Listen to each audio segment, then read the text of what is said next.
Bismillahirrahmanirrahim. Assalamualaikum warahmatullahi wabarakatuh. Baiklah anak-anakku, hari ini Ustazah lanjutkan pembelajarannya. Tema 8, peristiwa alam. Subtema 4, bencana alam. Pembelajaran 1. Materi pembahasan pada video kali ini adalah yang pertama, ungkapan terima kasih. Yang kedua, kerjasama di rumah. Yang ketiga, membuat prakarya. Sebelum kita masuk pada materi yang pertama, kita bahas dulu tentang bencana alam. Bencana alam disebabkan oleh dua faktor. Yang pertama, perbuatan manusia. Contoh bencana alam yang terjadi oleh perbuatan manusia adalah yang pertama, banjir. Nah, penyebab banjir ini dari perbuatan manusia, misalnya membuang sampah sembarangan atau membuang sampah ke sungai, sehingga selokan tersumbat atau air sungai tidak bisa mengalir. Yang kedua, tanah longsor.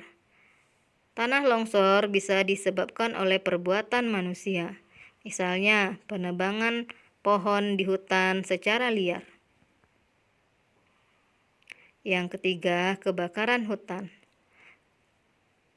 Bencana alam kebakaran hutan disebabkan oleh perbuatan manusia, misalnya penebangan hutan secara liar dan membuang puntung rokok sembarangan pada musim kemarau.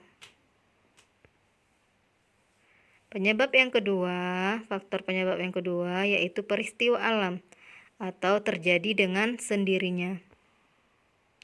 Contoh bencana alam yang disebabkan oleh peristiwa alam yang pertama, gunung meletus. Yang kedua, tanah longsor. Yang ketiga, gempa. Dan banyak bencana alam lainnya.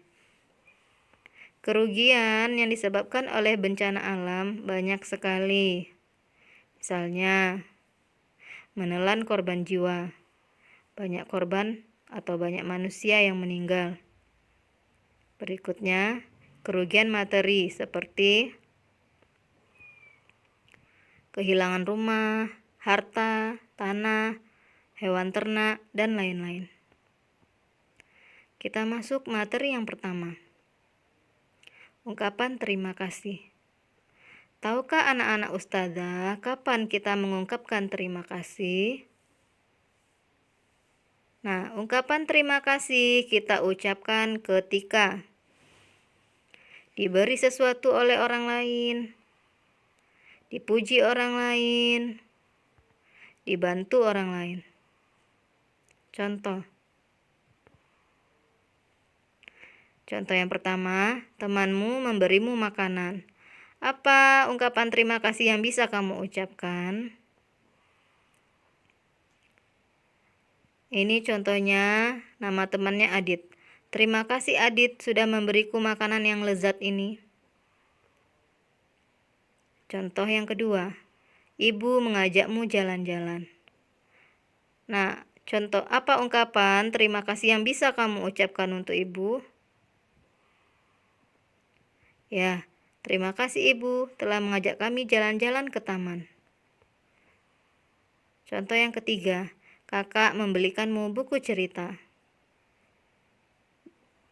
Ungkapan terima kasih yang bisa kamu ucapkan kepada kakak adalah, terima kasih kakak telah membelikan aku buku cerita ini.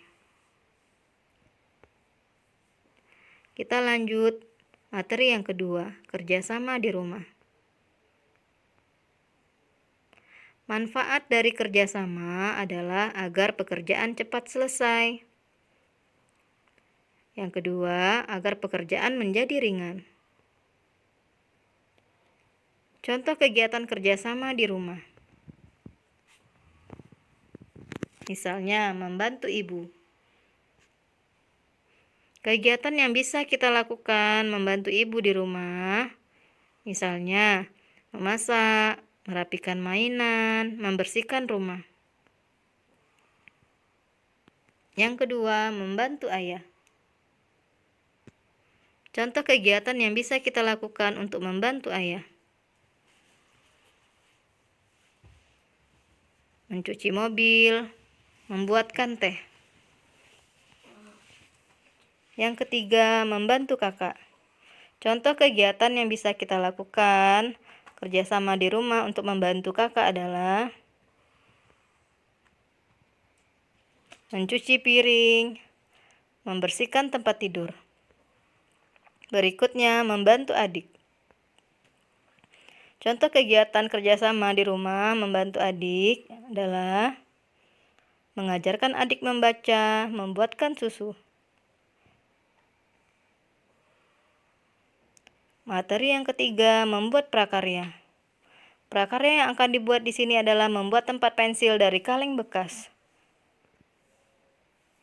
Alat dan bahan yang dibutuhkan: gunting, lem, kaleng bekas, stiker, kertas kado warna emas. Cara membuatnya: yang pertama, siapkan kertas kado warna emas, guntinglah sesuai ukuran kaleng. Lebihkan 3-5 cm untuk menutup bagian di dalam kaleng. Yang kedua, remas kertas kado tersebut. Yang ketiga, rekatkan kertas dengan kaleng menggunakan lem. Lengkapi dengan hiasan seperti stiker dan lainnya. Yang keempat, tempat pensil siap digunakan. Alhamdulillah, pembelajaran kita kali ini sudah selesai. Jazakumullahu khairan teman-teman. Wassalamualaikum warahmatullahi wabarakatuh.